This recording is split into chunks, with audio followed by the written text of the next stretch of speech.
Hello friends, welcome back to this channel. दोस्तों, इस video के अंदर रिलायंस इंडस्ट्रीज़ लिमिटेड के लिए हम लोग बातचीत करेंगे, बट उससे पहले आप लोगों से रिक्वेस्ट करना चाहूँगा, अगर आप चैनल को फर्स्ट टाइम देख रहे हैं प्लीज़ सब्सक्राइब करके बेल आइकन को हिट कर लीजिए और डीमैट अकाउंट अगर आपको ओपन कराना है डिस्क्रिप्शन बॉक्स में लिंक दिया गया है।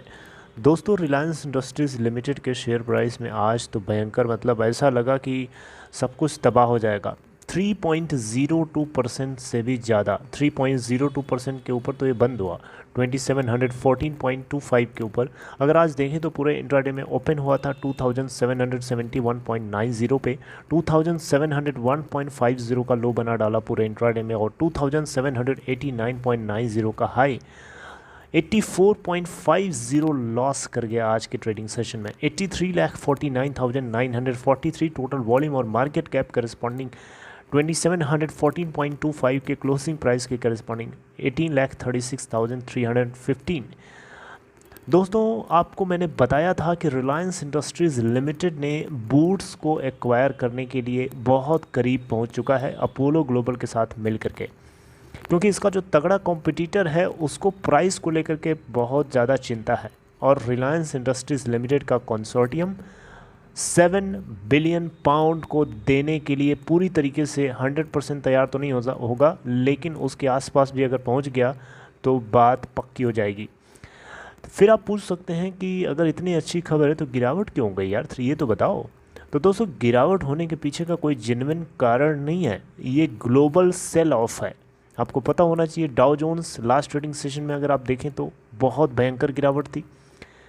पूरा ग्लोबल मार्केट इस समय इन्फ्लेशन की सिचुएशन से परेशान है। स्टैगफ्लेशन एक तरीके से लोगों को सता रहा है, डरा रहा है और एक बहुत ही भयावह स्थिति है, बहुत ही एक डरावनी सिचुएशन है। और इस बीच अभी हाल फिलहाल में जो आपको क्रैश देखने को मिल रहा है, इसके पीछे कारण ये है कि अभी रेपो रेट अलग अलग कंट्रीज़ में, जैसे कि यूएस में रेपो रेट बढ़ सकता है 0.5% से। इन्फ्लेशन का डेटा निकलने वाला है, अपना भी इंडिया के अंदर भी रेपो रेट आपको पता ही है 90 बेसिस पॉइंट से 30 डेज़ के अंदर ही अंदर बढ़ गया। अब आप खुद ही बताइए। और वैसे भी आपको पता होना चाहिए रिलायंस इंडस्ट्रीज़ लिमिटेड का जो वेट है निफ्टी 50 के अंदर बहुत बड़ा है। अगर ये गिरेगा तो निफ्टी को गिराएगा, ये चढ़ेगा तो निफ्टी भी चढ़ेगा। तो बड़ी बात, बड़े लोगों की चाल बड़ी होती है, चाहे वो चाल प्लस में हो चाहे माइनस में हो। माइनस में होगी तो भी लोगों को लगेगा अरे ये तो तबाह हो गया, और प्लस में होगा तो लोगों को लगेगा अरे ये तो आबाद हो गया।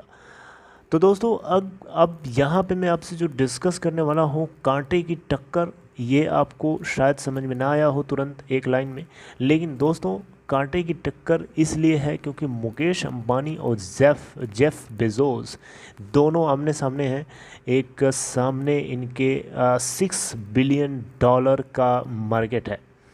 इंडियन प्रीमियर लीग आईपीएल आपका पसंदीदा, शायद आप देखते होंगे। तो आईपीएल यहाँ पे आपको बहुत अच्छे से पता है, it is one of the most well known sporting events and इसकी जो ब्रांड वैल्यू है 6 बिलियन डॉलर की है। अराउंड 600 मिलियन लोग इसको देखते हैं टूर्नामेंट को। इससे पहले बीसीसीआई ने ऑलरेडी बिड्स इनवाइट करने के लिए अपनी इच्छा बता चुका है, यानी बिड्स इनवाइट कर चुका है आईपीएल मीडिया राइट्स के लिए, यानी इंडियन प्रीमियम लीग के मीडिया राइट्स को खरीदने की यहाँ बात चल रही है। आई होप आपको इसका मतलब पता होगा। जो प्रसारण होता है उसका पूरा का पूरा कंट्रोल, पूरा का पूरा राइट जो खरीदेगा उसी के हाथ में होगा। अब आप पूछ सकते हैं कि अभी किसके पास है? स्टार के पास है। स्टार ने, आपको पता होना चाहिए, 2018 से 2022 तक 5 साल के लिए, 5 इयर्स के लिए 16,347 करोड़ रुपए दे करके राइट्स खरीद लिया था। और आज कलेक्टिव बेस प्राइस 32,890 करोड़ रुपए हो चुके हैं एंड बताया जा रहा है bid is expected to be worth 45,000 crore. बहरहाल दोस्तों, खबर को स्टार्टिंग से देखें तो दोस्तों ये है कि आईपीएल मीडिया राइट्स को खरीदने के लिए जेफ बेजोस, जो कि फाउंडर हैं ई कॉमर्स जायंट अमेज़ॉन के, और मुकेश अंबानी जो कि रिलायंस इंडस्ट्रीज़ लिमिटेड के चेयरमैन, दोनों के दोनों इस ऑक्शन में पार्टिसिपेट कर रहे हैं, एक दूसरे के आमने सामने खड़े हैं।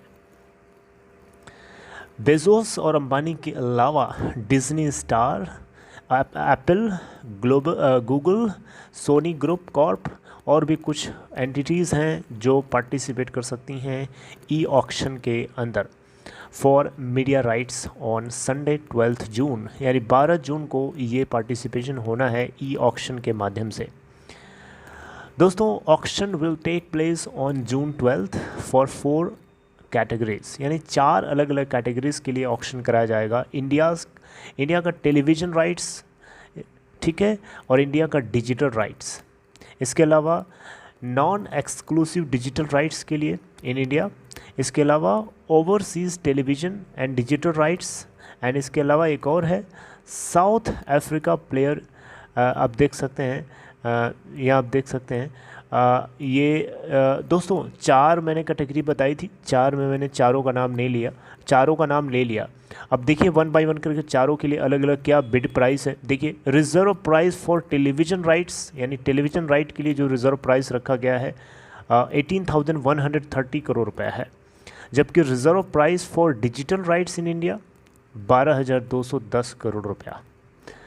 अब आप सम करते चलिएगा, अभी मैं आपको बताऊंगा 32,890 करोड़ रुपए के टोटल बेस प्राइस के इक्वल आएगा। अब देखिए तीसरे नंबर पे reserve price for non exclusive digital rights, जिसके इंडिया के अंदर फॉर 18 गेम्स के लिए पर्सन, यहाँ पे आप देख सकते हैं 1,440 करोड़ रुपए है, और जो कि माना जा रहा है कि सबसे ज़्यादा बिडर्स को अट्रैक्ट कर सकते हैं। इसके अलावा ओवरसीज़ टीवी डिजिटल राइट्स के लिए एक्सपेक्टेड है कि जो बिड होगी 1,110 करोड़ रुपए तक की हो सकती है, क्योंकि ये रिज़र्व प्राइस मैं आपसे डिस्कस कर रहा हूँ। तो दोस्तों अगर कलेक्टिवली इन चारों कैटेगरीज़ के रिज़र्व प्राइस को ऐड करेंगे तो जो बेस प्राइस कलेक्टिव बेसिस पे निकल के आएगा 32,890 करोड़ रुपया आएगा। और ऐसा माना जा रहा है कि ये तो छोड़िए 45,000 करोड़ रुपए तक एक्सपेक्टेड है इस बिड के पहुंचने का, क्योंकि कंपटीशन बहुत तगड़ा है। जब एक सामान को ख़रीदने के लिए 2 तगड़े अगर यहाँ लोग खड़े रहेंगे तो ऑब्वियसली इस सामान के लिए तो बल्ले बल्ले है, सामान की प्राइस बहुत तेज़ी से ऊपर जाएगी, जिससे इन दोनों में लड़ाई बढ़ेगी और इन दोनों में जो सबसे ज़्यादा पे करेगा उसी को ये पूरा माल मिल जाएगा। तो वही चीज़ यहाँ पे भी है। अब अंबानी और जेफ बेजोस दोनों ज़्यादा से ज़्यादा पे करने की सोचेंगे, दोनों चाहेंगे कि पहले इसको मिल जाए, अंबानी चाहेगा उसको मिले, जेफ बेजोस चाहेंगे वो उनको मिल जाए। तो इन दोनों में इस तरीके से प्राइस बढ़ेगा और जिसके भी हाथ लगेगा उसके लिए फ़ायदा ही फ़ायदा है। तो ये है एक खबर, और एक खबर कहीं ना कहीं नेगेटिव तो नहीं है, अच्छी ही है, लेकिन फिर भी मार्केट में बहुत भयंकर सेल ऑफ था। ग्लोबल एक टेंशन है, कोरोना वायरस इंडिया में अलग तरीके से तबाही मचाने की सिचुएशन में है, क्योंकि नंबर ऑफ़ केसेस बढ़ रहे हैं। तो ये एक कंसर्निंग पॉइंट है। हालांकि कई कारण मिल करके आज के मार्केट में गिरावट के पीछे ज़िम्मेदार हैं। हालांकि सिचुएशन आने वाले टाइम में सुधर सकती है। देखिए कुछ कहा नहीं जा सकता, लेकिन अभी जो रेपो रेट में इंक्रीमेंट हुआ है उसको मार्केट कहीं न कहीं से समझ चुका था। अगर ना समझा होता तो शायद अब तक बहुत ज़्यादा गिर चुका होता, 2-3% गिर गया होता, लेकिन ऐसा नहीं हुआ। तो दोस्तों चलिए आपसे मिलेंगे नेक्स्ट इन्फॉर्मेशन के ऊपर चर्चा करते हुए, तब तक अपना ख्याल रखिए, टेक केयर।